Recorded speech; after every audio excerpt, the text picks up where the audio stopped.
All right, so we're gonna add a little decoration to our Klask board. So first thing I'm gonna do here is go to File, and I'm gonna open Recent, and I wanna find the board. So I think it's on the first 3 pages. I'm gonna do page 1, open. And so page 1 of 9 is the board, the top of the board. So here, I don't know, in the past I've done some engraving here, but I don't like doing it because it's gonna create a little divot where the ball will hit. So I'm gonna leave this alone, and I'm gonna go ahead and just go File and Close. I'll close that one out. And then I'm gonna do File and Open Recent, and I'm gonna open page 2, and this is where I'm gonna start doing some decorations. It's gonna be one of the legs, that's what I'm hoping to see. Yeah, perfect. So this is the part that goes underneath the board that you won't see, so I'm not going to decorate that. This is the piece that goes on the side. I can't really tell which way is up and down, so I don't think I'm going to engrave on this one either because I don't know if it'll be upside down.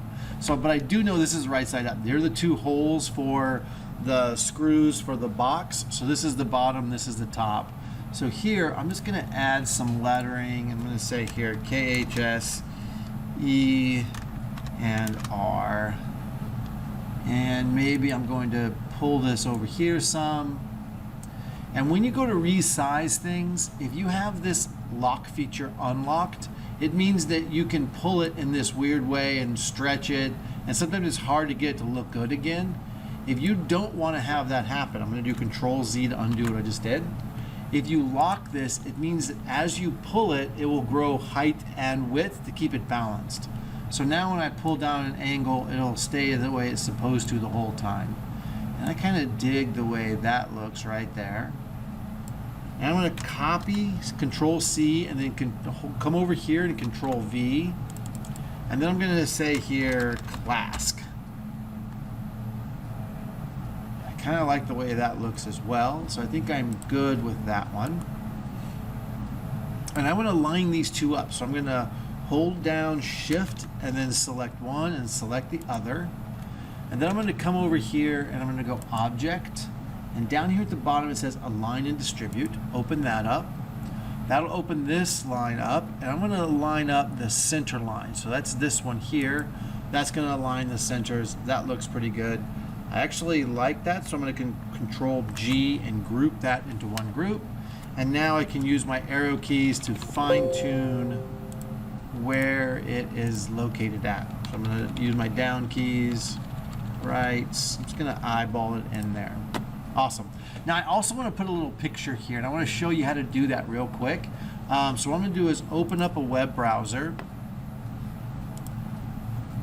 My computer's running a little slow, and something that I've found a good way to find something interesting is I'll just do, so let me go to Google first, because I think right now I'm going to be on Yahoo, and I don't like it as much.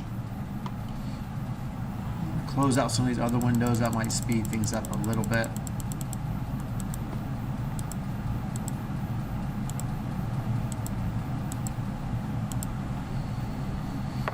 Okay, and I'm just going to do a quick image search, and I don't know octopus. I'm going to put an octopus on it because I think that's kind of fun. Now, images like this won't work well, they won't burn well. What we're looking for are black and white images. So I'm going to click on the Images tab up here at the top. That'll bring up only images. And then under here, under More, I can make some choices. Oh, not More, under Tools maybe. Yep, here we go. When I click on the tools, I got these. So I want color, and I want it to be black and white. And these are pretty cool. So this will work well. So you have a black and white image like this, you can get something that works pretty well for something. I'm trying to pick one quickly, but I want to get a good one. Oh, I like this one. I like this one. I'm going to take this one. Click on it. I'm going to get my file to come up. I'm going to right click on it and do copy image. And then I'm going to come back over here to Inkscape, open my file back up, and I'm going to go Control V for paste. And there it is. Now notice it's way too big and there's other problems with it, but we're going to do some stuff to it here in just a second. So right away, I'm going to just come up here with it selected. I'm going to go up here to path, and then I'm going to choose something. Oof, my computer's really bogging down. Called trace bitmap. So path, and then trace bitmap. It's going to bring up something like this. And I want to be on the single scan here, no multicolor, no pixel art. And I'm going to be using brightness cutoff. And then what I'm going to do is adjust this. So this is the preview that I get. I'm going to adjust this up to a bigger number. And you can see it gets a little darker as I do that. What it's doing is it's choosing a cutoff, and anything darker than that cutoff value gets turned totally black, and anything lighter than that cutoff value gets turned totally white. So you're either going to have black or white, no grays in between. And that's what we want for the printer, because the printer is either going to be burning or not burning, on or off. So we really want just two colors. And I think this looks pretty good, so I'm going to click here. I'm going to do apply. And it might take a few minutes, depending on how big the image is, for it to apply this. What it's doing is going to put, it's going to redo the image with those settings on it. And you'll see what it looks like in just a second. There it goes. Now if I click on it and drag, I can drag that off of it. And notice a few things have happened. It cut the background away, and it kept just the black part. So this is the object that I want. I'm going to click back on my original image and just delete it. Now I'm going to grab on this image, and I'm going to resize it to fit onto my Klask board. Oh, if that didn't work out well, if it was too blurry or too dark, you could change this threshold value up or down, and then just keep playing with it until you get something that you think looks nice. So give some time to it. I'm going to shrink it up. My computer's really running slow. I'm going to put it back on here, and I might even just zoom in so I can see it a little bit better. And that might actually be perfect. Let's see if it'll fit.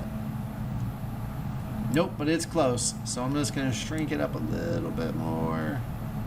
Again, because I have the lock on, it's shrinking its width and its height together so it doesn't get all weird looking.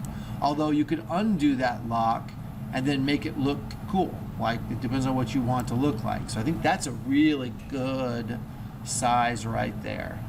I think I've nailed it. So for example, if I was like, oh, I really want it to be longer than this, I could stretch it vertically like this. But I don't want to do that, so I'm going to Control Z to undo it. Put the lock back on. All right, so I think that's it for this one. Now, because I want the other side to have the same look, I'm just going to highlight those three. I'm going to Control G, and I'm going to Control C. So I just copied them, and then I'm going to go ahead and do a File, Save, and then File, Close. Bring Inkscape back up, and then I'm going to File, Open Recent. I think I'm on page 3 now. So yep, page 3.